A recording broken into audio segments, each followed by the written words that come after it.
আসসালামু আলাইকুম। দেখুন ২.৫ গজ পরিমাণ কাপড় দিয়ে ৪০ ইঞ্চি বডির জন্য কামিজ তৈরি করব। তো এখানে ৪২ ইঞ্চি লং এবং আমাদেরকে আরও ২ ইঞ্চি বাড়তি করে নিতে হবে। তো বডি হলো ৪০ ইঞ্চি এবং পেটের মাপ হলো এখানে ৩৬ ইঞ্চি পরিমাণ এবং আমরা বডি অনুযায়ী কিন্তু হিপের মাপটা নিয়ে নিব। তো দেখুন আমি কিভাবে কাপড়টি ভাঁজ করব, একটু মনোযোগ সহকারে দেখলে কিন্তু আপনারাও খুব সহজে নিজের জন্য তৈরি করতে পারবেন। তো দেখুন এভাবে আমি প্রথমে কাপড়টিকে মেলে ধুয়ে ভাঁজ করে নিয়েছি। আমাদেরকে প্রথমে ভালোভাবে কিন্তু কাপড়টি সেট করতে হবে। তো দেখুন এভাবে আমি ধুয়ে ভাঁজ করে নেওয়ার পরে সামনে আরেকটি ভাঁজ দিয়ে টোটালে আমাদেরকে ৪ ভাঁজ করে নিতে হবে। তো আমরা ভাঁজটা কী পরিমাণ দিব, তো ৪০ ইঞ্চি বডির জন্য আমরা কতটুকু ভাঁজ দিব, তো এখানে আমি ১৩ ইঞ্চি পরিমাণ ৪ ভাঁজ দিয়ে নিব। এভাবে আমাদেরকে ৪ ভাঁজ করতে হবে। ১২ থেকে ১৩ ইঞ্চি পরিমাণ ভাঁজ দিবেন।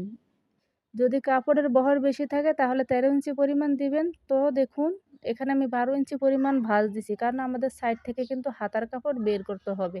আমরা যখন যে কোনো ড্রেস কাটিং করব, তখন কিন্তু সবগুলো ড্রেসের অংশ যেন আমরা কাটিং করতে পারি বা অ্যাকুরেট করতে পারি, সেদিকে কিন্তু আমাদেরকে লক্ষ্য রেখেই কাটিং করতে হবে। আর এই বিষয়টা যদি আপনি খেয়াল না রাখেন, তাহলে দেখা যাবে আপনি কামিজের সামনের পার্ট এবং পিছনের পার্ট বের করলেন, কিন্তু হাতা বের করতে পারবেন না বা বিভিন্ন জায়গায় কিন্তু জয়েন দিতে হবে। তো দেখুন এভাবে আমাদেরকে প্রথমেই কিন্তু কামিজের লংয়ের মাপটি নিয়ে নিতে হবে, আমরা যতটুকু লং নিব। তো এখানে আমি সেলাই সহকারে কিন্তু ৪৪ ইঞ্চি লং নিব। তারপরে এভাবে আমাদেরকে মার্জিনগুলো টেনে নিতে হবে, সেলাই মার্জিন।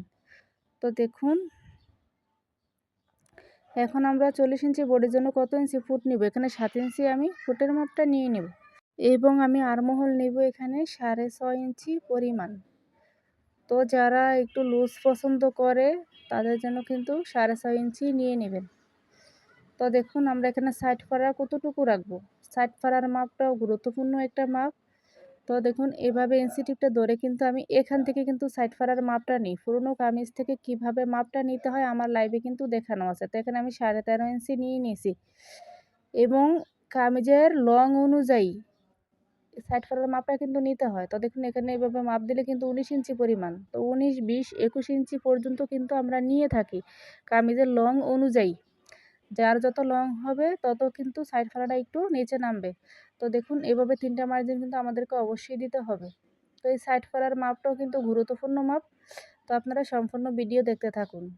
তো এভাবে আমাদেরকে ৪ ভাগের ১ অংশ নিতে হবে বডিকে। তো এখানে ৪০ ইঞ্চি আসে এবং আরও ১.৫ ইঞ্চি এক্সট্রা নিতে হবে এবং ৩৬ ইঞ্চি হলে এখানে ৯ ইঞ্চি আসে ৪ ভাগের ১ অংশ এবং এখানে হিপের মাপটা আমরা বডি অনুযায়ী কিন্তু নিয়ে নিব এবং সাইড ফাড়ার এখানে কিন্তু বেশি পরিমাণে কাপড় রাখা যাবে না। এখানে আমি ১ ইঞ্চি পরিমাণ কাপড় রেখেছি এবং আপনারা যদি কামিজের পাশে অতিরিক্ত কাপড় রাখেন, সেক্ষেত্রে কিন্তু সেলাই করার পরে ফিনিশিংটা ভালো আসবে না। আপনারা চেষ্টা করবেন ১.৫ ইঞ্চির ভিতরে কাপড় রাখতে, বডির এখানে এবং পেটের এখানে। তো দেখুন এভাবে আমাদেরকে মার্জিন করে কিন্তু নিতে হবে এবং এই সাইড ফাড়ার সেলাইটা কিন্তু খুবই সুন্দর হবে। তো দেখুন এখানে গলার ফাঁসে আমি কতটুকু নিব, এখানে গলার ফাঁসে কিন্তু ৩.৫ ইঞ্চি নিব এবং গলার লং নিব আমি ৫.৫ ইঞ্চি। তো এখানে কিন্তু আমি বক্রম দিয়ে গলায় অ্যাটাচড করব এবং সেই ভিডিওটা আমি রিলস আকারে দিয়ে দিব। আপনারা অবশ্যই দেখে নেবেন ৪০ ইঞ্চি বডির মাপের বক্রম দিয়ে গলাটা। এখানে কিন্তু ডিজাইন একটি গলা হবে। অবশ্যই আপনারা চিহ্নিত করে নেবেন, চিহ্নিত থাকলে খুব সহজে কিন্তু সেলাই করতে পারবেন বা অ্যাকুরেট হয়ে যাবে। তো দেখুন আমার কিন্তু কামিজটা অলরেডি কাটিং শেষ। এখন আমরা এভাবে বগলের মাপটা বের করে নেব হাতা কাটিংয়ের জন্য। তো এখানে হাতায় শুধু কাঁধ বরাবর একটা জয়েন পড়বে এবং বগলের এখানে কোনো প্রকার জয়েন পড়বে না, যেহেতু আমি একটু বাড়তি করে কাপড় রাখছি। তো দেখুন এখানে ১৭ ইঞ্চি আমি লং নেব হাতাটির। এভাবে ১৭ ইঞ্চিতে আমাদেরকে রেখে তারপরে দেখুন চওড়া এখানে আমাদেরকে ৮.৫ ইঞ্চি পর্যন্ত নিতে হবে ৪০ ইঞ্চি বডির জন্য। এভাবে ৩ ইঞ্চিতে ডাউন দেওয়ার পরে আমাদেরকে শেপ দিয়ে কিন্তু কাটিং করে নিতে হবে এবং সূত্র অনুযায়ী কীভাবে হাতা কাটিং করে আমার রিলস ভিডিওগুলো থেকে দেখলে আপনারা কিন্তু সহজেই শিখতে পারবেন।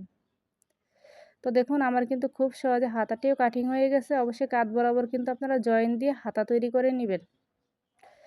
ভিডিওটি ভালো লাগলে অবশ্যই পেজটি ফলো দিয়ে পাশে থাকবেন এবং যারা আমার ইউটিউব চ্যানেল থেকে দেখবেন অবশ্যই চ্যানেলটি সাবস্ক্রাইব করে নেবেন। তো এখানে আমাদেরকে গলার পাশে কত ইঞ্চি নিতে হবে, এখানে আমি ৩.৫ ইঞ্চি গলার পাশে নেব ৪০ ইঞ্চি বডির জন্য এবং এখানে আমি দেখুন ৫.৫ ইঞ্চি নিব এবং আমি গলাটা যে অ্যাটাচড করি কাপড়ের সাথে সেটার কিন্তু একটা টিপস আছে, অবশ্যই আমার লাইভ ভিডিওগুলো দেখবেন, তাহলে আপনারা বুঝতে পারবেন।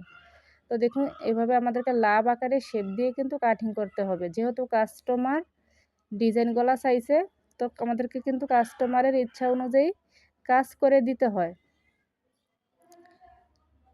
তো দেখুন এভাবে আমাদেরকে ঘুরিয়ে ঘুরিয়ে কিন্তু গলাটি কাটিং করে নিতে হবে। হাতের কাজ আপনারা যেভাবে সুন্দর করবেন ঠিক কিন্তু ওইভাবেই হবে।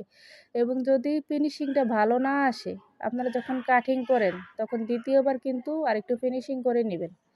তো আমাদেরও কিন্তু মাঝে মধ্যে ফিনিশিংটা ভালো আসে না, তো আমরা এভাবে ফিনিশিংটা করে নিই। তো দেখুন কত সুন্দর হয়েছে গলাটি।